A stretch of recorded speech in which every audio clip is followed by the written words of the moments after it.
The largest mechanism used to implement the New World Order agenda is the worldwide secret society network.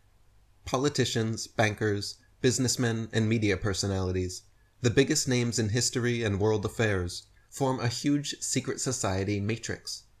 This hierarchical, pyramid-structured network is constantly recruiting and placing members in key influential positions. In order to orchestrate world events and policy decisions from behind the scenes, many niche secret societies groom and position politicians, media personalities, and other yes-men so they may best aid the great work. As A.E. Waite wrote, "Beneath the broad tide of human history, there flow the stealthy undercurrents of the secret societies, which frequently determine in the depths the changes that take place upon the surface." Or as Rush Limbaugh said, "You see, if you amount to anything in Washington these days, it is because you have been plucked or hand-picked from an Ivy League school. Harvard, Yale, Kennedy School of Government. You've shown an aptitude to be a good Ivy League type, and so you're plucked, so to speak, and you are assigned success. You are assigned a certain role in government somewhere, and then your success is monitored and tracked, and you go where the pluckers and the handpickers can put you. World leaders are made offers they cannot refuse, bribed, even blackmailed, or otherwise recruited and sworn into these secret societies. Then, often under blood oaths to which they remain loyal, these Brotherhood initiates follow orders throughout their terms in office. In this way, the electorate constantly changes, giving the illusion of discontinuity of leadership, when in fact, each successive leader, coincidentally, belongs to the same secret societies. A few of the more influential ones include the Freemasons, the Illuminati, Bohemian Grove, Skull and Bones, the Council on Foreign Relations, the Royal Institute of International Affairs, the Bilderberg Group, and the Trilateral Commission. Paul Joseph Watson wrote, "A disturbing majority of the House and Senate representatives hold membership to elite organizations publicly sworn to destroying America in favor of a globalist one-world order system. This trend ranges from the now public U.S.-centered Council on Foreign Relations through the Trilateral Commission to the quasi-secret internationalist Bilderberg Group. At the end of the spectrum, we even see occult influences like Skull and Bones, along with the Freemasons. The justification for a zealously ordered one-world government is chaos. Terrorism is the premier method for fomenting this chaos." David Icke wrote, "The conspiracy to create a centralized global fascist state is orchestrated in the 5 Cents world by a secret network known collectively as the Illuminati or Illuminated Ones. They manipulate through secret societies and groupings like the Freemasons, Knights of Malta, Knights Templar, and the Jesuits. These and others feed carefully chosen recruits into the Illuminati, and they are installed in positions of power throughout the world, infesting all colors, races, creeds, and countries. It is not that everyone in the secret societies is aware of the plot. The overwhelming majority are not. The Illuminati operate like a cancer to infiltrate and covertly control other organizations. Most Freemasons never progress higher than the bottom 3 levels of degree, the so-called blue degrees, and they don't realize what their organization is being used for. Just look at the recent U.S. presidents. George W. Bush, Mason and Skull and Bones. Bill Clinton, Mason, CFR, Bilderberg, Trilateral. George H.W. Bush, Mason, Committee of 300, Skull and Bones, CFR, Trilateral. Ronald Reagan, Mason, Knights of Malta. Jimmy Carter, Mason, CFR, Trilateral. Gerald Ford, Mason, CFR. And on it goes. Most every American president has belonged to one or many secret societies. Almost all America's founding fathers were Freemasons. The Senate has maintained a Masonic majority since its inception, and its influence has only become more pervasive since. To deny the influence secret societies have in world affairs is naive, but the mainstream media seem complicit in their exclusion of any coverage involving them. As shown previously, this mainstream media blackout is also maintained through secret society membership.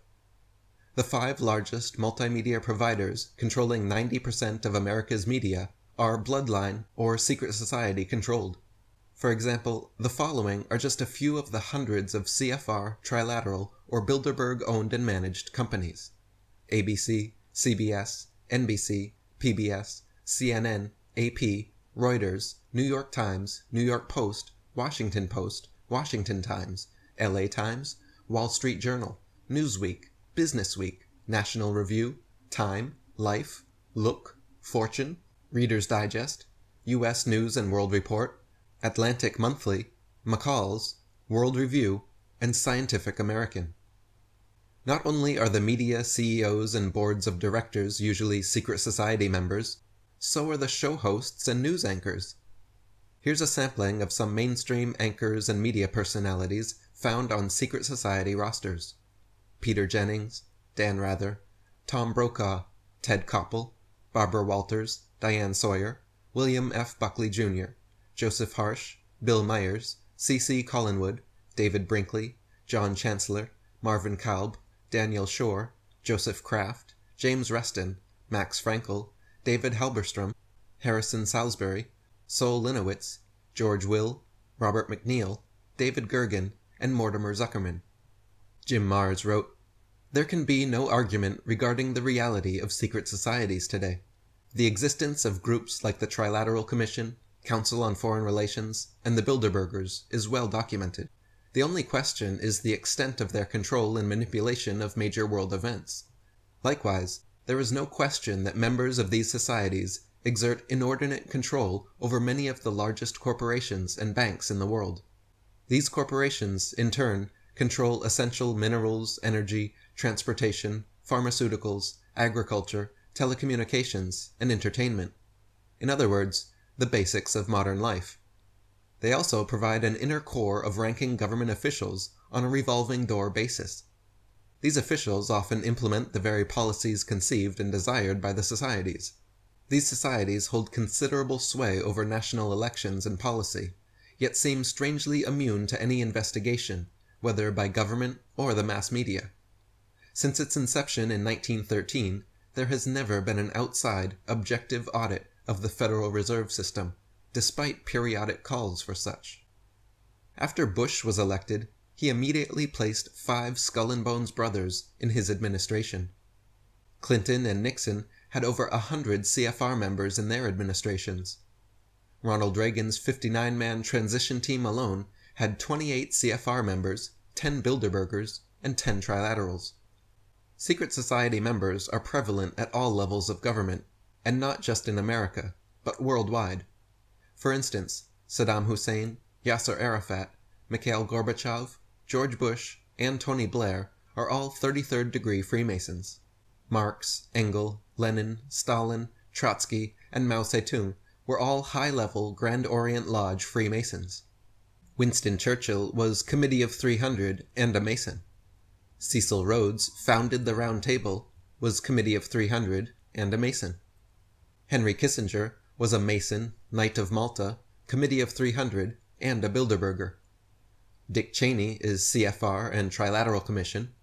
David Rockefeller founded Bilderberg and the Trilateral Commission, and is also CFR, Committee of 300, and a Mason.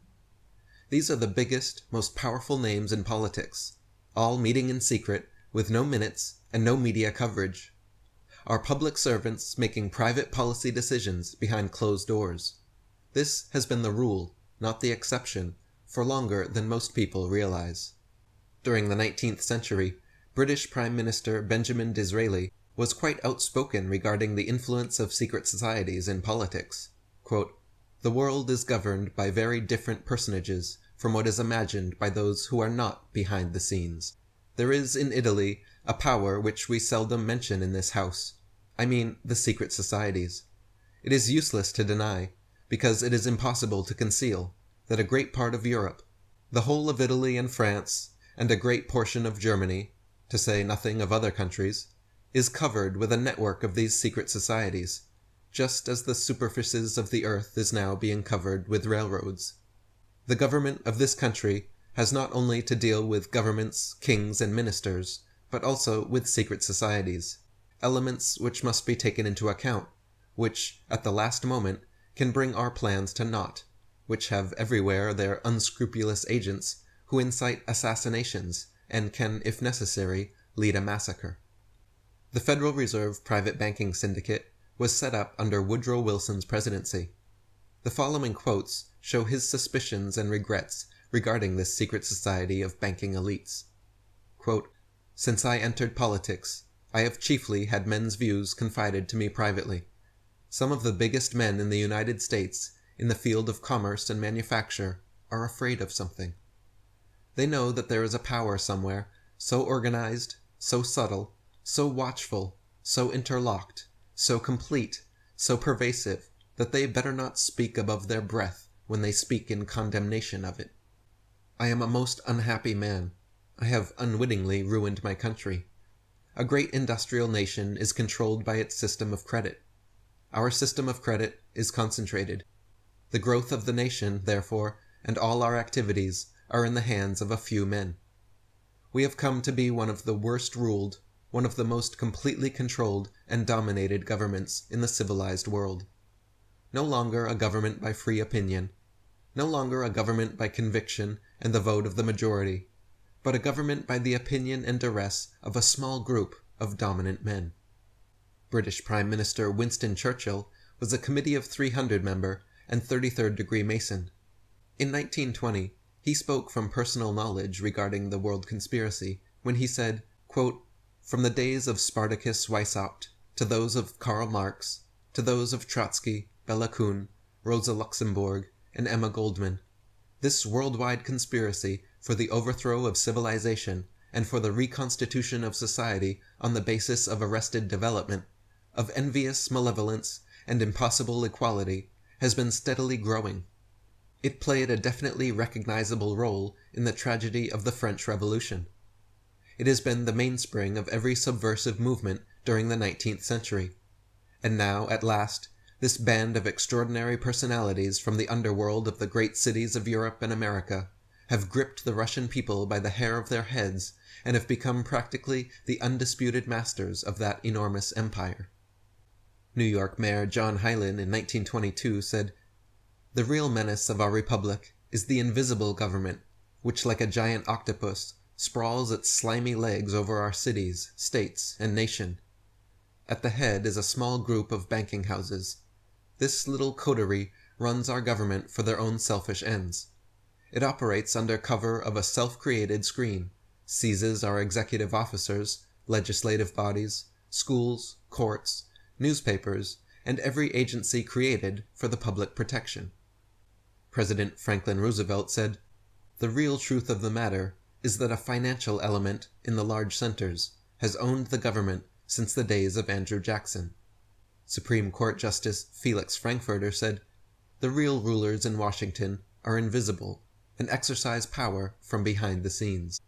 Senator William Jenner said, "Today the path to total dictatorship in the United States can be laid by strictly legal means, unseen and unheard by Congress, the President, or the people. Outwardly, we have a constitutional government.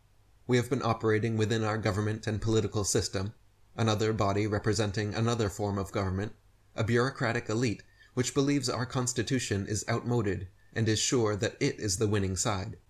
All the strange developments in the foreign policy agreements may be traced to this group, who are going to make us over to suit their pleasure. This political action group has its own local political support organizations, its own pressure groups, its own vested interests, its foothold within our government, and its own propaganda apparatus." Bloodline President John F. Kennedy was well aware of America's secret society control. His many rebellious decisions against the elite, his non-participation in the great work, would ultimately lead to his assassination. He did, however, try to warn the average American of our plight. On April 27, 1961, in an address to newspaper publishers, JFK said, "The very word secrecy is repugnant in a free and open society, and we are, as a people, inherently and historically opposed to secret societies, secret oaths, and secret proceedings. For we are opposed around the world by a monolithic and ruthless conspiracy that relies primarily on covert means for expanding its sphere of influence. It depends on infiltration instead of invasion, on subversion instead of elections, on intimidation instead of free choice. It is a system which has conscripted vast human and material resources into the building of a tightly knit, highly efficient machine that combines military, diplomatic, intelligence, economic, scientific, and political operations. Its preparations are concealed, not published. Its mistakes are buried, not headlined. Its dissenters are silenced, not praised. No expenditure is questioned. No secret is revealed. I am asking your help in the tremendous task of informing and alerting the American people. The high office of President has been used to foment a plot to destroy the American's freedom, and before I leave office, I must inform the citizen of his plight.